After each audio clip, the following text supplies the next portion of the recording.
right. Okay. Good afternoon, good evening, good morning, everybody. Let's get going to Run to Bronze Scale 9 taprooting.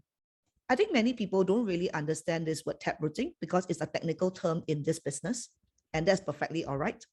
What's important is this word. How many of you experience someone telling you, I can't do this business because I'm not good at sales? I'm not good at talking. I'm not good at selling.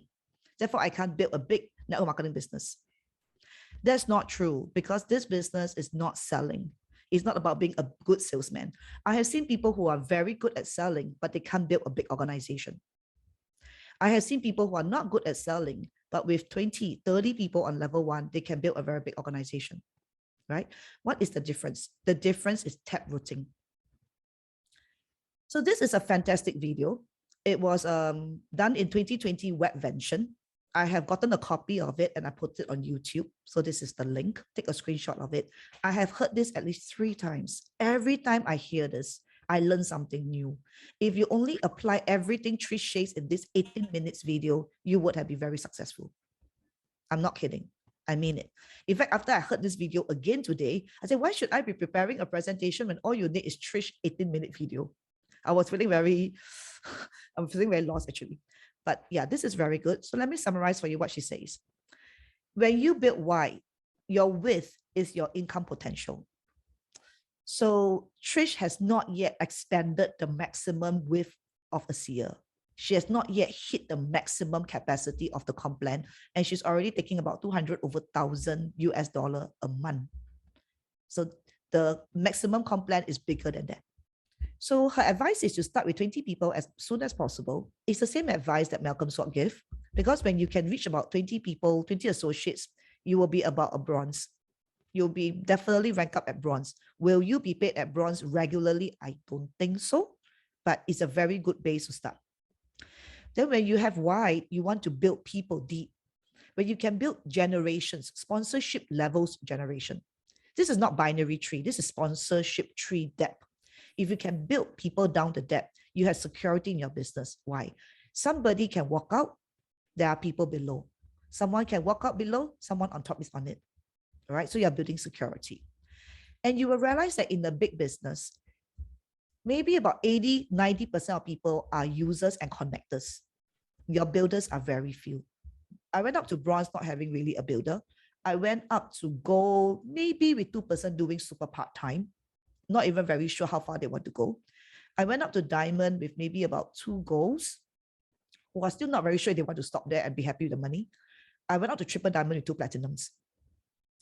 The large part of my level 1 doesn't move because when I first started, I do not know how to share the opportunity. I was afraid of the opportunity. So if I share the product, I get product users and they're not open to anything more.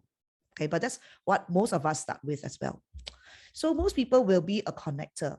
So I started with a base of people who are very non-entrepreneurial, not interested in money, very religious, very loving, very nice people. They love the product, but they would not do more. That's the base of people I started with. So I came up with a taprooting strategy because I needed to build my base from a base like that. I don't have builders. So I use taprooting to build connectors. So I help to get into people's warm market. If you can help 5 people talk to their 5 closest friends or the 5 people that they most want to help, and you do that on a repeat mode, you will build a base. You will build a big business, right? 5 times 5, 25, times another 525, you will multiply that way. So do not underestimate the power of getting into people's warm market. So taprooting is a strategy to help you and your team move into people's warm market before they have the skill to do it themselves. I repeat that. Taprooting is where you reach down to help people to reach their friends before they even have the skill to do it. So I differ from many leaders. I'm not looking for builders. I also know that if you can bring one Edwina Lee on board, this Edwina Lee is a diamond, she will bring in 2,000 people, 3,000 people. It's amazing, it's fast. But how many such people exist in the world? When I first started, I don't even want to do the business. I think at every rank, I ask myself, do I want to continue? I'm not even sure, you know. Not everyone has a dream to be a diamond. Such people are very rare. And there are people with such a dream, but they don't do anything. That's also very common, right? So if you build a business looking only for builders, if your network gives you that Opportunity, great. You're on the fast track. Most of us are ordinary people. We don't have a network like that. So get into people's warm market and build a base of many connectors. So work with everyone. If you are a committed builder, which is why you're here, you're prepared to work with everyone. A taprooting strategy is a very hardworking strategy. So Trish says, if you want to be very successful, the blueprint she follows is to have 7 strong sponsorship legs, and each sponsorship leg has 6 leaders deep. If you build a business in this kind of space, you will have a perpetual business. 7 sponsorship legs doesn't mean you only enroll 7 people. It means that out of the 25, 45 people that you enroll, 7 people count took this up. Or maybe not your level 1, maybe the level 2, maybe the level 3, somebody down the line took it up that you can count as a pillar in your business. You have 7 strong teams, essentially. Each team has 6 leaders deep. How you define a leader is a huge question mark, but that topic is too big to talk about today. But let's just talk about a leader as someone who is committed to the business, will do whatever it takes to get going, and will get going and really get somewhere. So the mindset for taprooting. This is new material that's came out from me. It's my own thinking. So you may or may not agree with me, all right? But I will share you what I've been doing and what I believe. I believe that a person must first see product benefits. I'm not talking about people who come in with the opportunity in mind. That's a different ballgame. Okay, I'm talking purely about most of us have product users, and most new people will share product benefits to a product user, and most people have difficulty converting these people into a business. That's what most ordinary people will face. So today I'm talking about a group like that. If you're able to bring in people with the opportunity mindset, then that's a different direction altogether. So they must experience product benefits. When they experience the product benefits by using it properly and having realistic expectation. Some people are using it correctly, but they do not know what is realistic. So they assume the product do not work. Do not oversell the product. We are not selling a miracle. We are not selling genie the lamp. Use a seer and you have whatever you want. That's not what we're selling. We are selling something very amazing, but there is certain limitations. It does take a certain amount of time. You do need a certain amount of things to work. There are realistic expectations. Be upfront about it. When you're upfront about things, there's credibility. When they start to see product benefits, open the door wider and ask them to see testimonies and see if there's something that can help someone they love. People are always concerned about what they need and for someone they love. They're not interested to build your ASEA business. Okay, I repeat that. They're in for their own self-interest. They're not here to help you build your business. So you have to always appeal to something that they need and they want. So most people are not willing to go and learn how to build this business. I'm talking about a connector. Okay. So what is easy for them to do? You have to think about it. This person as you talk to, what are they? How are they oriented? What do they like to do? Then you have to appeal to that next small step for them. Don't ask them to go and attend a team call, do some trainings and figure out all the tools. That's not what they want. They just want to say, oh, do you have a friend or someone you love that could be used, that still could help? As you look at testimonies, you could list a few, say, oh, I've seen it work for this, for that. Okay, list a few categories. They're like, oh, wait a minute. My mom has this problem. Oh, my sister have this. I say, great. Would they want to consider something outside of medical or whatever that they're doing now? Then you pause and you wait because they're thinking, maybe. And how would you want to share this with them? Actually, I don't know. Then you can tell them, how about I prepare a testimony or a video that you can forward to them? Don't ask them to search for something. Do it for them. Keep it easy. Keep it very small. And say, send this to them. And if they are asking you questions or they are wondering what this is, will you just connect me on a 10-minute phone call with them? I will help you do the questions. Oh, okay. That's quite easy. If you put it that way, the 3-way call doesn't even sound scary, right? And then some people are very love-driven. They're not money-driven. So if you talk opportunity to a person who's very love-driven, they feel very lousy about it. You talk to somebody who's very opportunistic and you talk about it as helping people, they'll be like, is there money to earn? So you have to appeal to the person that you're talking to as well. Most people want to know that the small thing that they do has a certain return on time. I think what a lot of us do is when someone says, okay, I want to share with my sister, we get very excited. We plug them into the team call, we plug them into trainings, we plug them into all kinds of things. And then they got really confused because suddenly they're expected to spend so much time. They're expected to do so much things. And then they feel pressured, right? So there's always a return on effort. When a person first start connecting with someone, I make it so simple that they have a very big return on a small effort. I lift 90% of the load for them. I want to make it really nice. Just like giving a child a candy. So know their motivations. Are they love-driven, money-driven, or they simply want to avoid risk?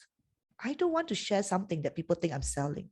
Their reputation matters, right? So how can you work around that? Some people will work based on gain. Some people work based on pain. Is the product sustainable for you in terms of cost? Some people don't like to talk about it, but I like to talk about it because whether we talk about it or not is a real problem. But if I talked about it and bring it up front, I can give them a solution. And if I ask that question, there'll be a pause. And then I will share my story. I say, I have great difficulty with the auto ship cost, but I like the product and I want my child to continue taking it.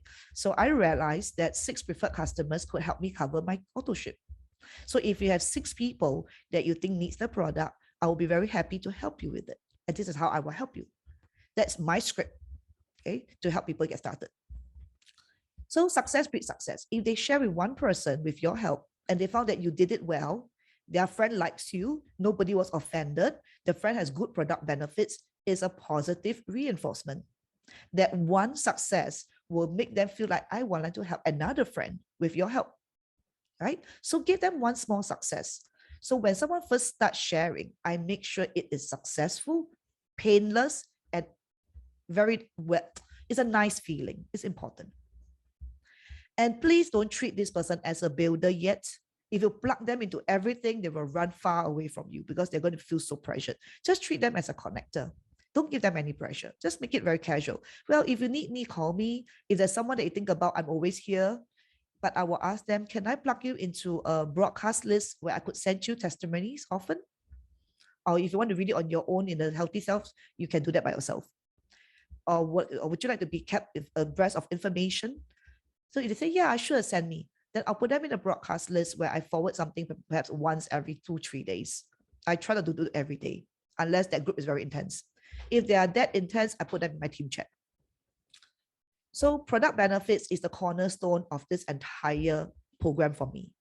As a builder, you will realize that when you first start your business, you don't have a builder. You're trying to turn your product users into referrals. You're trying to turn them into connectors. You prepare to do the work for everyone. And if you see every contact that's in your organization as a card, they can be an ace, they may be a 2, they may be a 4, you do not know. I first started in the first year of my business only talking to people 3 months a year. I don't even have a DMO. I'm not serious.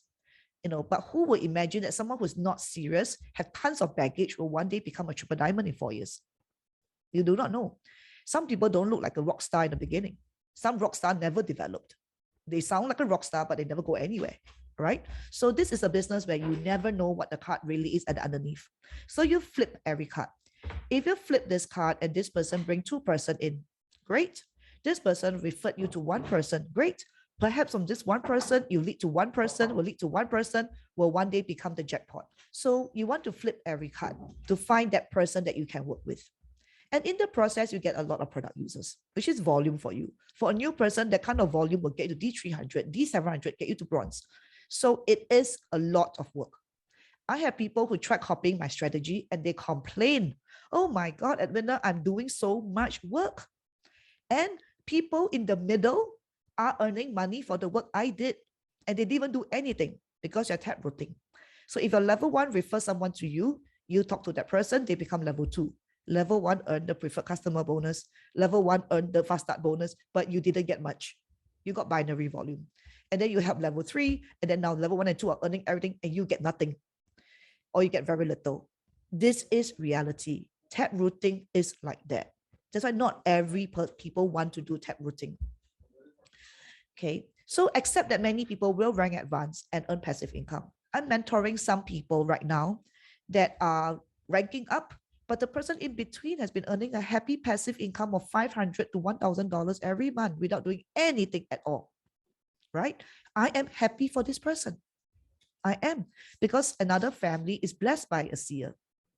I know where I'm going, and there's a reason why I'm so successful, because of what I contribute to it. And people at the bottom get help from a committed leader instead of being stuck with an upline who doesn't do anything for them because they're not interested in the business, right? So this game is like that. Everybody get what they want and get what they need.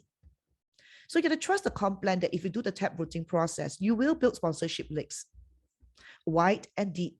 And because the comp plan allows you to have D300 any depth down the line, you are not compromised in any way. David Silverman and I are 10 levels apart. When I first came in, he went to speak to me. He was taprooting down because I come in on a sponsorship leg that's pretty much dead. It is not going anywhere. So when someone new comes in, he's hoping that somebody down the line will revive the whole leg. Today, this leg is giving him enough volume that if he wants to go presidential, this leg is already in place. I can't give any more for him to get there. I've already contributed to the max. Yeah. So you never know that one person down the line, level 10, level 11, may go somewhere. So if you see a referral or connector who is constantly talking to people, maybe once a week, maybe once a month, but someone who is like appearing often, I would like to ask them, have you considered doing this as a business, or doing this as a mission, or doing this as a satisfaction? Some people are driven by different things. I will invite them. So how do we invite them? Invite them for events. Events are a great way for a person to have a multi-sensorial input and to have a bigger belief. It could be a virtual event, like virtual convention. It could be global convention. It could be regional events, but I will get this person to go for sure. I started having a vision for a seer because I went for global convention 3 months after enrollment. I wasn't interested in the business, but David took a big risk to try his luck and invited me. He called me 4 times. You will need to call a person a few times because most people don't go at the first invitation. They need time to think about it. Share income stories. Share an income story that's very similar to the profile of the person that you're trying to talk to, because that's relatability. Affirm their ability. Most people do not know that they are good at doing this. Most people do not know that they are successful. They always think that I'm doing very little.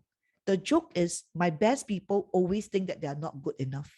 They always think that they're not fast enough, they're not successful enough, they're not getting enough success. That's a joke. They're already the top of my organization in terms of speed, in terms of capability, but they see themselves very small.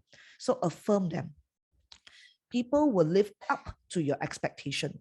So give them good praises, but be credible about it. Don't flatter. Okay, be authentic about the praise, affirm them for what they're doing well, and they will continue in that direction. And get a leader in. Get a person to come in to open the vision for your friend. Sometimes people need to see a more successful person to believe that this story is real. And this is very helpful for new people. If you bring a successful leader in, we will be able to shorten the whole learning curve as well as the belief curve for you. Okay, so that's basically a 3-way call. So from a builder point of view, it's a flip card strategy. Every card on the table is a potential for you. Flip it and maximize it. So how do you do it? You have to meet people in your organization. Before this year, before I hands off my organization to my platinum leaders, I basically know almost everybody in my organization. I know exactly who comes in, what they're using it for. I have met them somewhere, sometime, in an event, in a 3-way call. And then when I start to have people who can do all the calls for me, I start to say, do meet and greet. This period I'm quite free. I would like to meet new people who join. We can do a 15-minute, hi, how are you? I'm at winner. May I know what do you do? It's just a friendly meet and greet. And after a while, as I get bigger, I no longer do all these things. I will tell my leaders, anyone that you like me to meet, anyone that you think is a high potential, or you would like my help to open up the conversation, then you recommend to me to meet. So I use David this way now. So in any events, business, casual, potlucks, whatever you do, meet people in your organization. And at my stage now, I am basically strengthening sponsorship legs that I want to extend.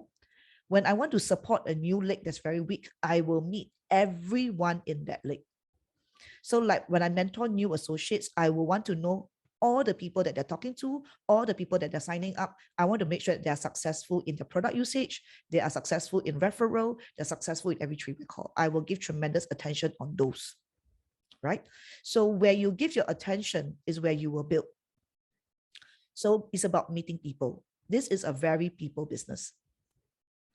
So during a three-way call, what does a leader do? What does a builder do? You want to build rapport and trust. This is the most important thing. You need to be likable.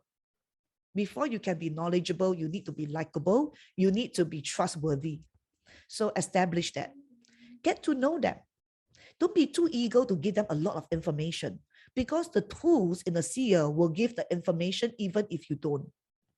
But the amount of extent that you know them is only possible during a phone call with them, during a Zoom call with them. So use the time to get to know them and connect person to person.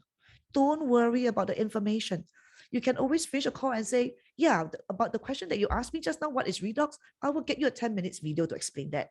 Or how about the detox reactions? I will send you a PDF to show you about it. Use a tool to answer those questions that are static. Take the time to meet them as a person. And then use the time to cast a vision. Share stories. If people done three-way calls with me, you realize I always share stories. I will tell short product stories that are 2 sentences long or 1 sentence long. And then what I'm doing is I'm fishing. I am basically fishing for a response. If someone asks me about athletic performance, I'll say, oh, this is wonderful for, after I settle the athletic performance, I'll say, this is wonderful for joint pain. We all have parents, and as our parents age, they are very uncomfortable. This is wonderful for that. My parents loved it. Oh, really? I'm opening the door towards health, right? Or I'll say, yeah, this has been a great thing for many people who are looking for a side income now that things are pretty tough. What do you do? Are you an employee or are you a business owner? Then from there, I will know them better, and then I will again cast a vision specific to them. So I always use stories to expand the vision, and it's very comfortable because I don't take a lot of time, and it's very nice to listen to. And then I will always give assurance. I said, there's no pressure in this team. What does your team stands for? What is the value of your team? What is the style of your leadership?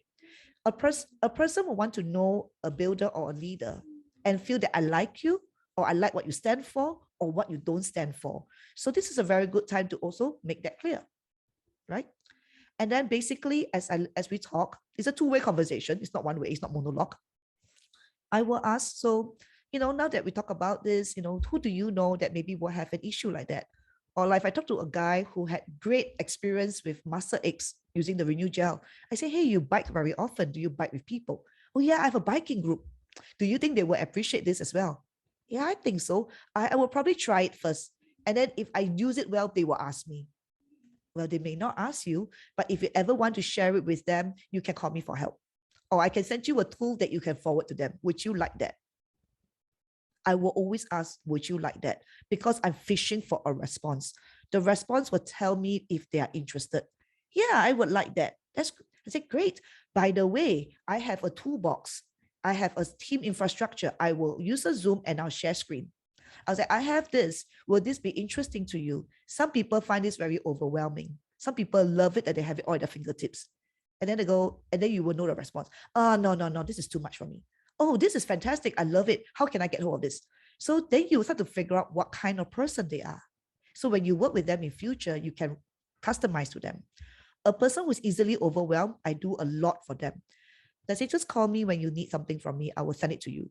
I spoon feed people in the beginning because I give them a huge return for the little that they give, the return on effort. People who like to be independent, competent, they will feel like a baby if I do that. Then I will make sure that I have stuff given upfront to them so that they can be independent. So you want to kind of like get that sense of the person in that call.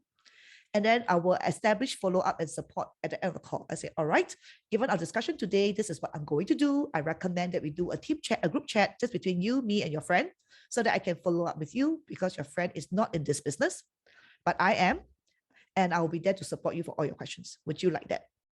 So I will establish all these things before I leave so that it's not hung in the air. And if I have a vibe about someone, I will definitely pursue this person in the support group. I will monitor this person and I will start to push the conversations wider and wider. I have helped some of my associates create builders. underneath them in this manner. So if my associates are very young, I do a lot of such things for them to help them. When I first started my business, I can't do any of this because I'm by myself. Yeah. So depending where you are, just do what you are competent to do. Don't worry. If you have a leader that you can tap on this person. If you don't have, then you will become this person as you do this business. So network marketing is about sharing with several people. Some will share with some will share with some that lead to someone, you do not know. So you flip every card. Some cards will go somewhere, some cards may not go anywhere. Some cards may open up later, right? So you just cast your net wide and you try to leave no stone unturned. So for example, I always share this. If you have 6 preferred customers, your auto ship is free. But if you get someone to just share simply on a preferred customer basis, free account with a refund, buy a small quantity, you can stop auto ship when you don't want to, you earn loyalty points for continued auto ship, very low bar to enter the product. But this associate will stay with you because their auto ship is covered. This is retention. And this preferred customer can one day become an associate because they have family members using it as a group. They want to get some commissions to cover cost.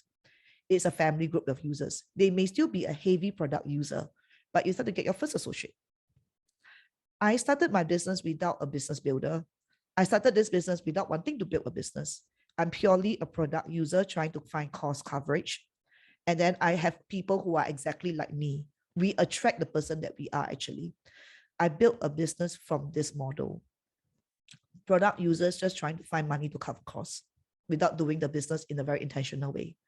And then I have people who like the product but don't have time, no interest, no inclination to do this business, but they have friends who they would love to help. And then I do the work for them. And out of this kind of connection, I can have another family group, or I may find a builder. So essentially, my business is built from a taprooting strategy. My stats is I have about 40 people on level 1 that I enrolled from day 1. My business is now 1,200 people in 20 countries. My split is 50% preferred customers, 50% associates. This is my split. Most leaders have a very different profile of their business, depending what you focus on. My retention rate is 67%. Corporate is 30+%, right? So my intention is to build a legacy in business that lasts 50 years with very sustainable income. That's what I want. I'm not interested in massive recruitment drive. People come in wide-eyed for the opportunity and then they leave 1 year later. That's not my interest. I'm interested in helping people get value, real value. If you buy the product, I make sure you see results with fair expectation and strong follow-up. If you want to cover costs, I will help you do the work so that you can do it without affecting your family life, without affecting your work. But if you like what I do, you join me. Then we'll go professional. So if you help enough people get what they want, you will get what you want. This is a very common statement used in network marketing. But a lot of people don't realize when they say this, what they are trying to say is, when I get enough people to get what I want, then I will get what I want more. No, you're helping people get what they want. And what they want changes over time. So help them to get what they want at this point of time. And with that success, you will open up the vision for something more. Or they will believe that they can be more. Sometimes people don't have belief in themselves. Like I know a lady, and I know she was testing me. She recommended one friend to me because this friend has a very severe health condition that she's totally not confident to help. That's why she asked me for a 3-way call. Most people will start that way. And I took the time, I did all the work for her. And this friend was calling me, her friend was calling me at midnight because she's in the hospital all the time and she's in a very bad state. And I took the call. I was very nice about it. She is watching my every move to see how I would handle her friend. Did I give pressure? Do I have integrity? Do I have love? Do I give fair advice? Did her friend benefit from the product? When all these ticks are there, then when that happens, she tells me, I now feel confident to recommend you to my other friends because you're not like those other MLM people who are just very, very pressurizing. I feel comfortable now. So we are always put to the test by the people who watch us. So it is an authentic business that you simply be who you are. And you give the best that you can, and you will grow to become the person that you most want to become, the best version of yourself.